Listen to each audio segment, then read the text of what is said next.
We're delighted to be here because I'm going to give you a bit of an update on what Royal Mail MarketReach has to say about catalogs. I'm going to talk to you in 3 sections. I'm going to do a bit of a reprise of some of the catalog research that you may have heard about here before, probably about 9 months ago. I'm going to give you a bit of a information dump on our current advertising campaign, where we've just released some new research on what we would call best mail, the mail that people really value. And then I'll round off with talking a bit about just the current news on some initiatives that we've got at Royal Mail MarketReach about catalogs. So we all know that actually one of the things that is really brilliant about mail, whether you're using catalogs or whether you're sending a piece of mail that is literally talking about a sale or a special promotion, one of the things that's great about mail is it drives people online. In fact, this is one of our key propositions. It's something that's come out of so much of the research that we've done over the last 18 months, whether it's qual or whether it's quant. We see over and over again that when people receive mail of any kind, it drives them online. And if we start talking about the worth of catalogs, printed catalogs. Catalogs are about inspiration these days. We all know that people's media behavior is very, very different. And one of the things that we've seen, again, from a lot of our private life of mail research is that people actually, they look forward to catalogs. We sort of see catalogs as the magazines of today. But the thing that's great about a catalog is it is 100% your own content. You don't have to be competing as you would in a magazine, where you are just an ad amongst the key editorial. So with catalogs, not only are they 100% content, but they're really considered to be inspirational, totally inspiring by the people who get them.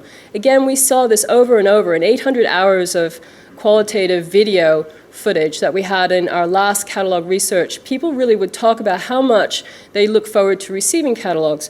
And the thing that's interesting about catalogs is if you think about them as an advertising medium, then you know that, in fact, we found that from the last catalog research we did with Illuminas in 2013, they actually, 71% of people said that they kept catalogs for a month or more. Now, if you think about that, you're essentially you're buying advertising space for your product in that person's home. Because in the same research, we found out that about 73% of them actually kept the catalogs in their living rooms. Now, if you think about this, again, most people, this is one of the areas that magazines have always sold on. They've sold on the fact that magazines are read by people in their living room, in that relaxed at home, looking forward to it, time out moment, because people are really giving. It's one of the rare times when people give something their full attention, because we know how difficult it is to get people's full attention. We know how nowadays people will literally be watching TV, they'll be on their phones, their tablets at the same time. But with catalogs, this is a time out moment that people really spend with the catalogs. And we even heard people talking about how they actually felt that the catalogs they had out in their living room expressed who they were as a person. They literally wanted to put certain brands on, certain companies on display. So I think one of the things that we've definitely seen in all the research is we know that mail and catalogs, they're kept, they're shared, they're passed around. What's in the catalogs is discussed amongst people. And you can see that I've just pulled out two slides from the previous research.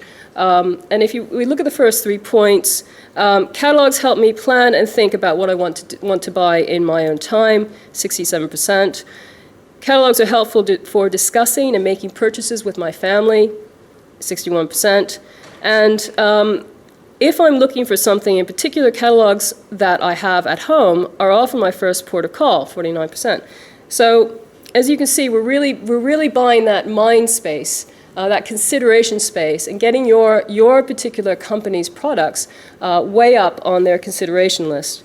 And lastly, it's in the digital world, I think it is really useful to know that catalogs seem to be, as we said, just as important as they always have been. It's definitely a way that people do love still to browse catalogs in print. Clearly they're going to go online, and clearly they like to browse online as well. But as you can see from this research, the last two circles, we could see 65% like to browse both the catalog and online before purchasing, 52% prefer the way items are displayed in catalogs compared to online. But that's the browsing effect that we all know about. We know how easy it is to browse through a catalog and then go online and purchase. So that's our reprise. We have, and again, I just want to say that if you're interested in seeing, we have so much research.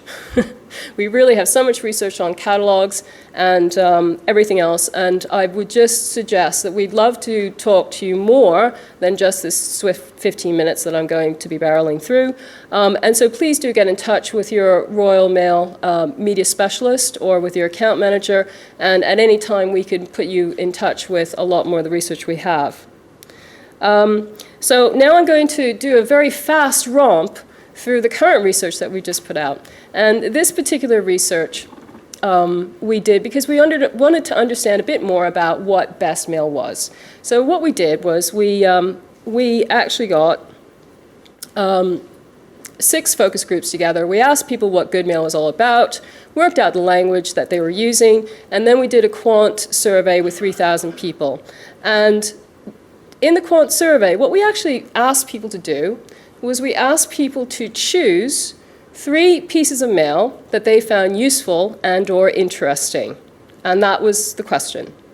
So we thought, okay, this will now, and then what we did was we used this information to really understand what was it that the consumers liked about this mail that they obviously valued. And then we dug into a bit further to understand, okay, so someone actually really likes a piece of mail. They're finding it useful or interesting. So what does that mean? Does that actually generate commercial value?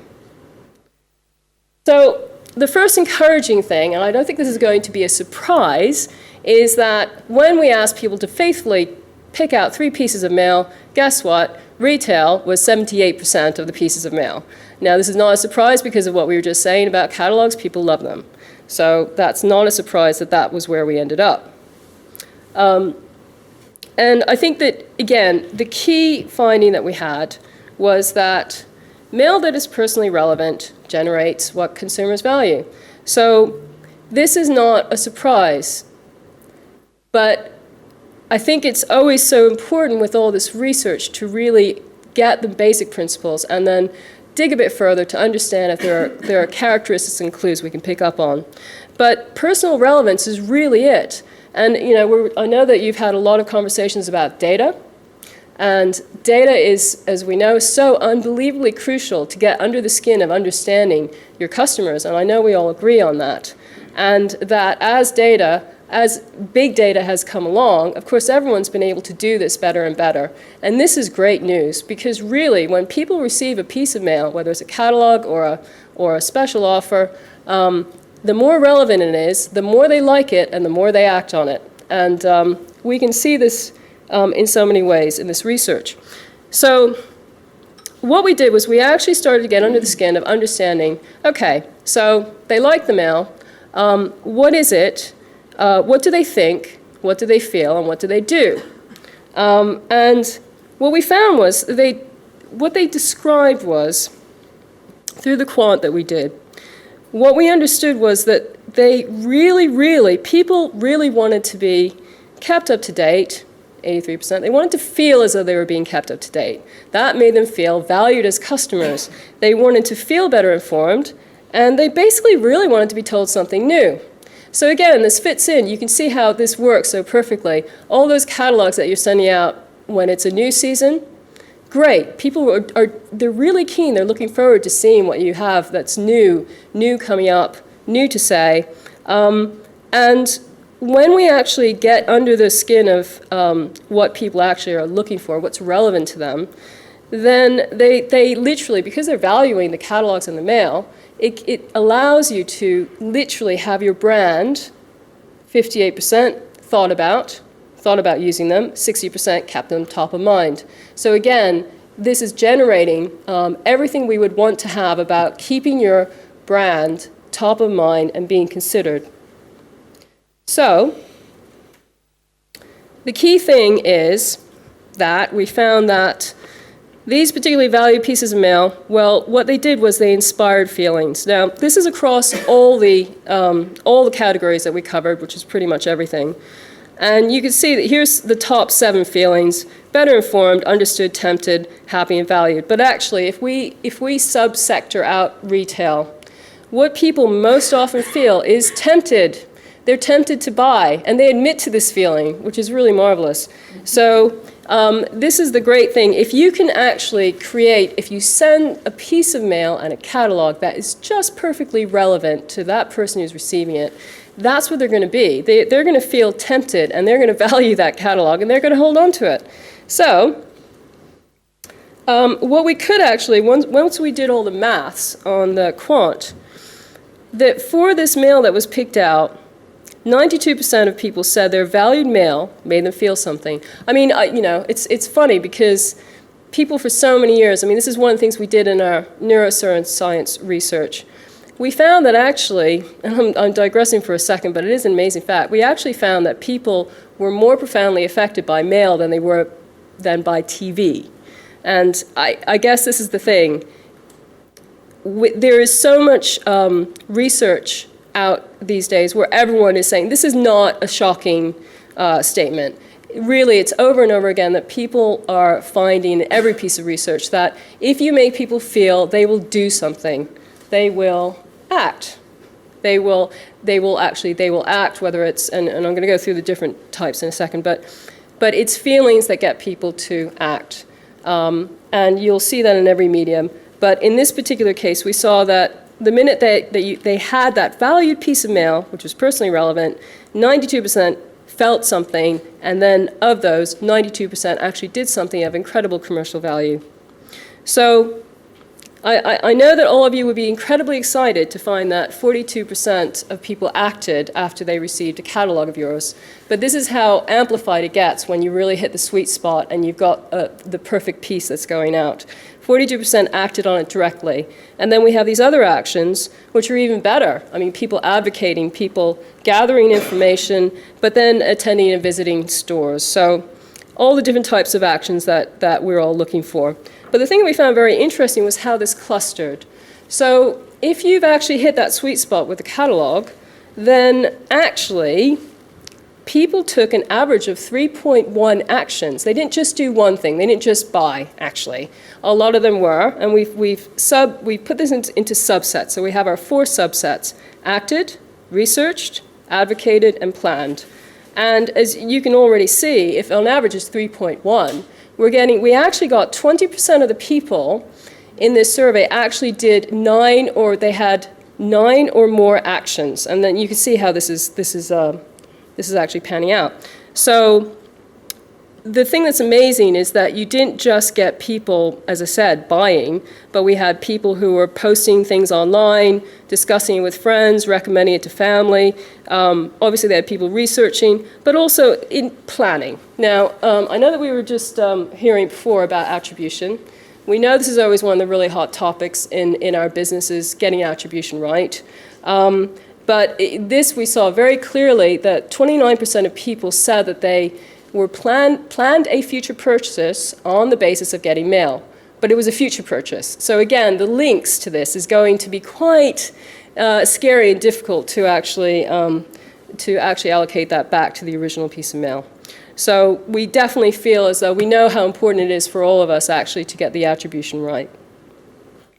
So and you'll be delighted to know I'm not going to run too far over. I've got about 3 slides left. So again, I just to summarize, one of the things that we're finding is exciting about mail at the moment is so much of this research that we're doing, we're seeing that not only is mail deriving direct action, which we all know about, but it's actually really deriving brand effects as well. So we're seeing people literally saying things about it makes me think about them. It kept their products top of mind. It reminded me about the company. And then people were recommending the product to their friends, family, talking about it, and so on.